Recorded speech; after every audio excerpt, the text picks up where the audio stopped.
Hey guys, what's up? It's Alex or Nuzz here, and welcome to Road to Partyhat episode 21. So we're going to be doing these episodes way more often now, and boy do we have a crazy episode today. So make sure to subscribe for more episodes, and we'll also be doing a giveaway this episode like we usually do on these episodes when we get some big drops. So for this episode, we're going to be giving away a PVM pack. So I thought I would switch it up from bonds to help people out that are getting into PVM. Of course, you can always sell this stuff if you want to, but it's basically just a bunch of supplies for PVM like brews, restores, food, incense sticks, summoning pouches, viswax, and a ton of other goodies. So if you want to enter the giveaway, all you have to do is make sure you're subscribed, so these can go to subscriber, and like the video, and finally just comment and tell me what boss you're currently working on or trying to get better at. I'll announce the winner on my community tab of my channel page a few days after this video is uploaded, so make sure you check back there to see if you won. I'll also reply to your comment if you've won as well. So let's get into a very awesome episode. Alright, so like my previous episode, I've been doing a lot of the Glacier.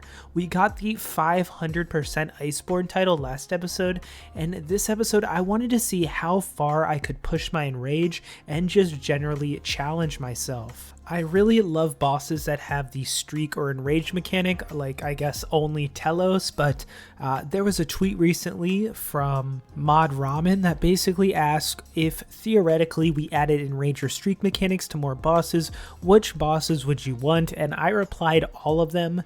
I guess he maybe wasn't talking about streaking and more enrage, but generally the Telos system I just love so much, and the reason I love it is because first you can streak and there's something about seeing the rewards just pile up in your chest. It's really nice, similar to Elite Dungeons a little bit, but then the fact that you're streaking kill streaks in a row and it progressively gets harder, the fact that you can challenge yourself and risk your loot for even more rewards, you don't have to risk your loot, you have to balance when to claim, when to continue, the fact that you can push for enrage to, go higher and higher and really challenge yourself and unlock those titles like the Silver Iceborne, Gold Iceborne, Silver Warden, Gold Warden, Warden title, all that stuff just makes for an amazing experience, and that's really one of the reasons why I like this boss so much in general. So speaking of challenging myself, I wanted to challenge myself, and I basically ended up getting to around 700% or so in rage,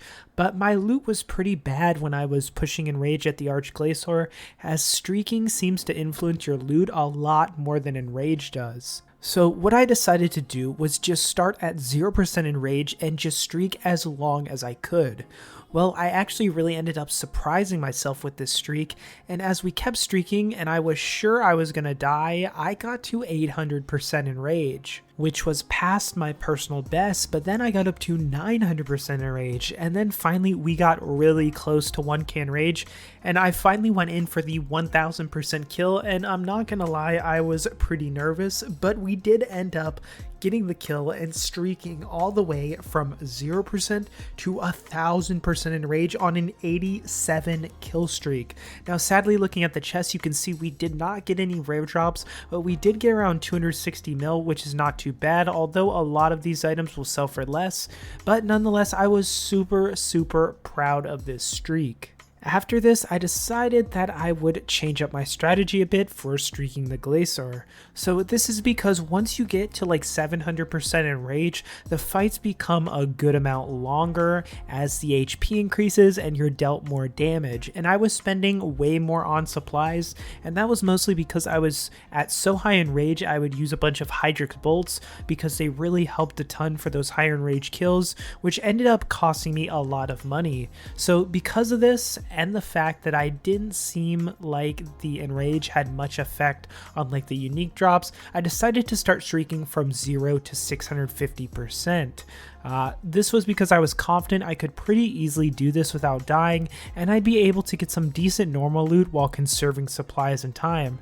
For instance, I felt like for me it was more worth it to do like 2 0 to 500 streaks than one streak from 0 to 1000, and based on my results, it seemed like it was. So we ended up doing a few streaks from 0 to 600% in Rage without any real loot. However, we did get 11 Dark Nylas at 611% in Rage, which was super nice as Dark Nylas are used to make the tier 95 weapons. So if you get the Core of Lang drop, you're going to need Dark Nylas, and a lot of people are really struggling to get them. So safe to say they're a pretty good drop and were definitely worth claiming my streak for. Now after this, the unthinkable happened. We ended up getting the Core of Lang on a 52 kill streak at 638% in Rage, and I was so excited. I was PMing this to all my friends. It felt so good. It was such a huge drop. I've never really been super lucky on release day bosses. Raksha, it took me 1200 kills to get Greater Ricochet, as you guys know. So we were at about 400 hard mode KC about 2 weeks after the release, and at the time of this, the Core is single-handedly the biggest drop I've ever gotten in RuneScape. I did get the Greater Ricochet Codex, but at the time it was around 1.3 bill, so this Core of Lang for me is without a doubt the most expensive drop I have ever gotten. So now all we had left to do was go and make this tier 95. So to make the weapon, you need 10 Dark Nylas, 7,500 Glacier Remnants, the tier 85 weapon, and of course the Frozen Core of Lang. So we ended up buying the tier 85 offhand for around 40 million GP or so, and then we crafted this bad boy and it felt so good. It really brought me back memories of me crafting my first and basically my only weapon at Telos, which sold for around 1 bill back in 2018 after a very long grind. So it's an amazing feeling to say the least, and I was super lucky to have gotten this and the Nylas so early on in my KC. So we put the tier 95 in the GE and it sold for over 1.5 billion GP, which is huge for the series. It's by far the most money that we've made in one episode, and the bank value is really going to reflect that at the end of the video. So now that I got this drop, what about all the commons I had stacked up this whole time? Well, now we're going to go look at almost all of the commons I got from 400 KC of Arch Glacier in hard mode, and I sold a bit for supplies, but I'd say I still have around 75% of all the commons I've gotten thus far, so let's go take a look. Alright, so looking at the commons, the value comes out to 475 mil, which is absolutely huge for commons. However, some things need to be noted. So Spirit Weed Seeds are basically not worth much at all. Bird's Nest are a bit cheaper, same with Water Talismans and Bainite Stone Spirits. So I would say the value of these commons is closer to the 350 to 375 mil mark in commons, which is still really good at like 1 mil plus per kill since I sold off a bit of them before. But we of course did also get the Lang artifact early on as well. So even if you don't get any rare drops from the Arch Glacier, if you streak from like 0 to 500%, you're gonna get some pretty decent commons, especially if you hit a ton of Orichalcum salvage, which is one of the most expensive commons you can get. So what did I do with all the money we earned today? Well, I had spent a ton on supplies doing the Arch Glacier, and I was pretty poor before this drop with like 10 million GP in my cash pouch, if not less at some points, which is why I had to constantly sell some of my loot when I got it to buy even more supplies. So what I decided to do was to stock up drastically on supplies so that we could start PVMing all the time and making tons of money in the future episodes without having to worry. So I ended up spending around 200 mil to buy a ton of herblore supplies. So I bought enough to make 1,000 Elder Overloads completely from scratch, and also enough supplies to make 400 Adrenaline Renewal Potions as well. This should last me for a good while, especially the Overloads, and this drop comes at a great time because I am basically almost out of Overloads and Adrenaline Potions completely. I also decided to buy up a ton of supplies, and I bought a bunch of brews, restores, sailfish, vuln bombs, prayer potions, ripper demons, incense sticks, and most notably as well 5,000 Hydrix bolts. Since they are so good at the Arch Glacier and I always run out, I spent almost 400 mil on all these supplies. So this, along with the overloads, we ended up spending around 600 mil on supplies, but it should last us a very long time. So I'm super happy to get this drop, and now I can be set up with a ton of supplies and really not have to worry about them for a while. So now we're going to take a look at our Arch Glacier collection log. So for the Arch Glacier, we have 493 hard mode kills, and our highest streak was the 86 kill streak, and our highest in rage is still 1002%. In terms of loot, we have 22 Dark Nylas, which isn't too bad at all, so I can make another tier 95 if I were to get another core.